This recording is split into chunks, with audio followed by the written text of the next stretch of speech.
मैं हमेशा कहता हूं कि यात्राएं नई यादें बनाने और नए अनुभव पाने के लिए होती हैं, लेकिन कभी कभी कुछ अनुभव इतने भयानक होते हैं कि वे जिंदगी भर का डर बन जाते हैं। खासकर जब आप दोस्तों के साथ हों और मस्ती के मूड में हों, तो आप कभी नहीं सोचते कि आपकी खुशियां एक रूह कंपा देने वाले हादसे में बदल सकती है। आज जो कहानी मैं आपको सुनाने जा रहा हूं वह मेरे एक दूर के रिश्तेदार करण की है। करण और उसके दोस्त जो कॉलेज में थे, शिमला की यात्रा पर गए थे। उन्होंने सोचा था कि यह उनके लिए एक मजेदार ट्रिप होगी, लेकिन यह उनके जीवन की सबसे भयानक रात बन गई। यह कहानी आपको सोचने पर मजबूर कर देगी कि क्या हर होटल सिर्फ सोने की जगह होती है, या कुछ जगहें अपने अंदर गहरे राज समेटे होती है। बात आज से कुछ साल पहले की है, जब करण अपने 3 कॉलेज दोस्तों समीर, प्रिया और नेहा के साथ शिमला की ट्रिप पर गया था। वे सब कॉलेज के आखिरी साल में थे और पढ़ाई के तनाव से दूर कुछ दिन आराम करना चाहते थे।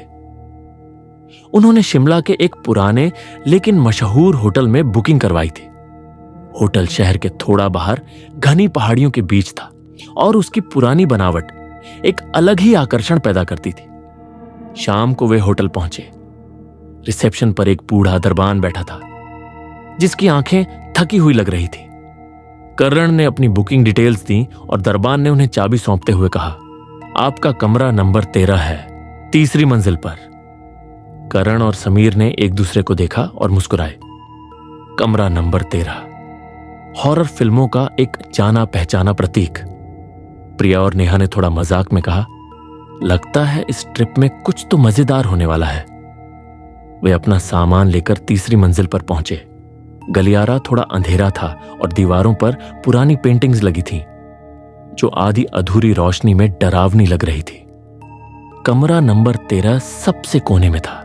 जैसे ही करण ने चाबी लगाई, उसे एक अजीब सी ठंडक महसूस हुई, जो शिमला की ठंड से अलग थी। दरवाजा खोलते ही अंदर एक अजीब सी घुटन और पुरानी नमी की गंध आई।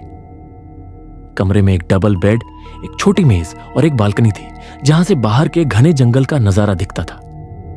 कमरा साफ सुथरा था, लेकिन फिर भी उसमें एक अजीब सी उदासी थी। दोस्तों ने अपना सामान रखा और जल्दी से फ्रेश होकर बाहर घूमने निकल गए।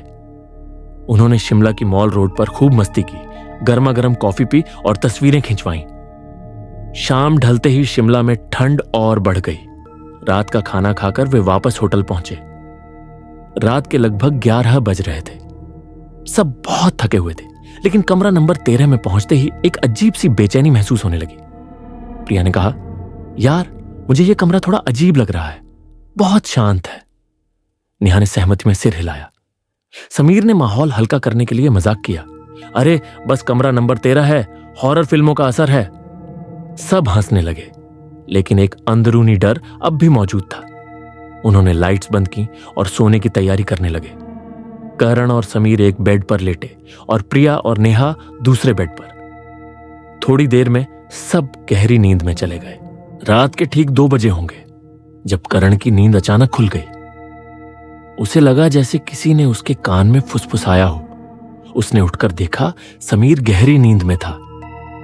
कमरे में सन्नाटा था, लेकिन उसे एक अजीब सी आवाज सुनाई दे रही थी, जैसे कोई धीमी गति से भारी कदमों से गलियारे में चल रहा हो। आवाज कमरा नंबर 13 के ठीक बाहर से आ रही थी। करण ने सोचा कि शायद कोई और मेहमान होगा, लेकिन इतनी रात को कौन चलेगा।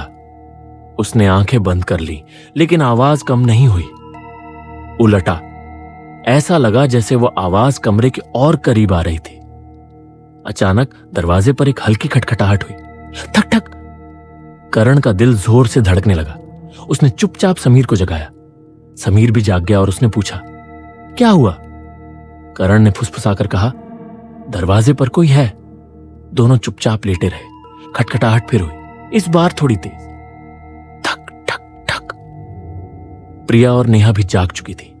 नेहा ने डरते हुए पूछा, कौन है? कोई जवाब नहीं आया, बस खामोशी और दरवाजे पर बढ़ती हुई खटखटाहट। ठक ठक ठक ठक। अब खटखटाहट बहुत तेज हो चुकी थी, जैसे कोई दरवाजे को पीट रहा हो। समीर ने हिम्मत की और उठकर दरवाजे की तरफ गया। उसने दरवाजे पर कान लगाकर सुनने की कोशिश की। बाहर अब कोई आवाज नहीं थी, सिर्फ सन्नाटा। समीर ने धीरे से दरवाजे की कुंडी खोली और बाहर देखा। गलियारा खाली था और दूर तक कोई नहीं दिख रहा था। वह वापस मुड़ा और बोला, कोई नहीं है, शायद वहम था। जैसे ही समीर बेड पर वापस लेटा, कमरे की रोशनी अचानक से टिमटिमाने लगी, फिर पूरी तरह बुझ गई। कमरे में गहरा अंधेरा छा गया। बाहर से आती चांदनी की हल्की रोशनी में उन्हें कमरे के एक कोने में, जहां टीवी लगा था, एक काली परछाई सी महसूस हुई। वह परछाई धीरे धीरे बड़ी होती जा रही थी। प्रिया ने डर के मारे चीख मारी, वह क्या है? परछाई अब एक इंसान के आकार में बदल चुकी थी। वह एक लंबा पतला आदमी था, जिसके बाल बिखरे हुए थे और चेहरा स्पष्ट नहीं था। उसकी आंखें लाल चमक रही थी और उसकी देह से एक अजीब सी सड़ी हुई गंध आ रही थी। वह धीरे धीरे उनकी तरफ बढ़ने लगा। करण ने घबराकर मोबाइल की टॉर्च ऑन की, लेकिन टॉर्च जलते ही वह परछाई तेजी से कमरे की दीवारों में घुल गई, जैसे कभी थी ही नहीं। लेकिन गंध अभी भी कमरे में मौजूद थी। यह मजाक नहीं है यार, नेहा की आवाज कांप रही थी। समीर ने कहा, चलो यहां से चलते हैं। वे सब उठकर दरवाजे की तरफ भागे, लेकिन दरवाजा अंदर से बंद था और खुल नहीं रहा था। करण ने अपनी पूरी ताकत लगाई, पर दरवाजा टस से मस नहीं हुआ। वे कमरे में फंस गए थे। तभी कमरे में हवा तेजी से घूमने लगी और चीजें अपने आप गिरने लगी। मेज पर रखी पानी की बोतल जमीन पर गिरकर टूट गई।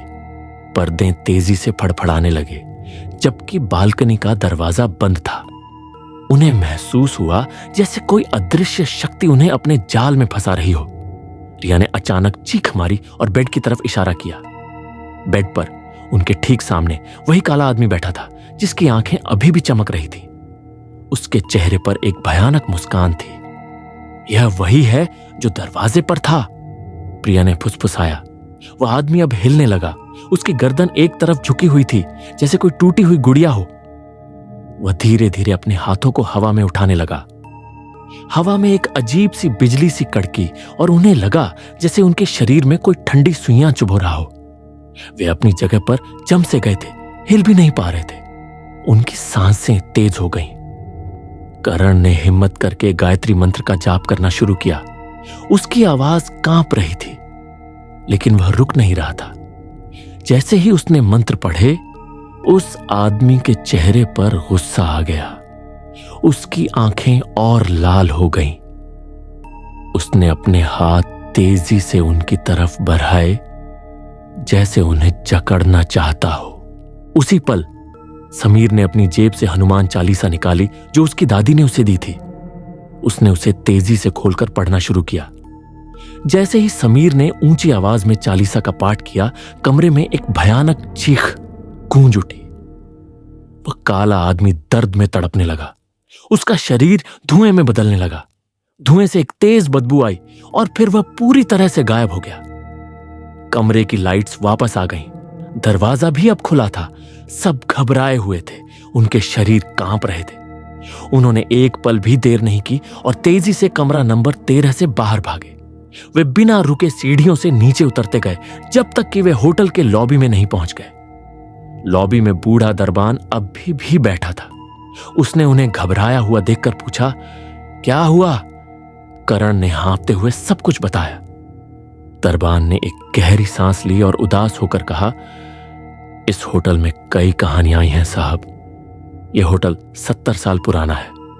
कमरा नंबर 13, वहां एक इंसान ने खुदकुशी की थी कई साल पहले। वह उस कमरे में अकेला रहता था और कहते हैं कि उसकी आत्मा कभी वहां से गई ही नहीं। उसने बताया कि कई मेहमानों ने उस कमरे में ऐसी अजीब चीजें महसूस की हैं, लेकिन किसी ने इतनी साफ और डरावनी उपस्थिति नहीं देखी थी। होटल वाले उस कमरे को ज्यादातर खाली ही रखते थे, लेकिन जब कोई और कमरा खाली नहीं होता तो वे उसे दे देते हैं। करण और उसके दोस्तों ने रात वहीं लॉबी में बिताई। अगली सुबह होते ही उन्होंने तुरंत होटल से चेकआउट किया और शिमला से वापस लौट गए। वह ट्रिप जो मजेदार शुरू हुई थी, उनके जीवन का सबसे भयानक अनुभव बन गई।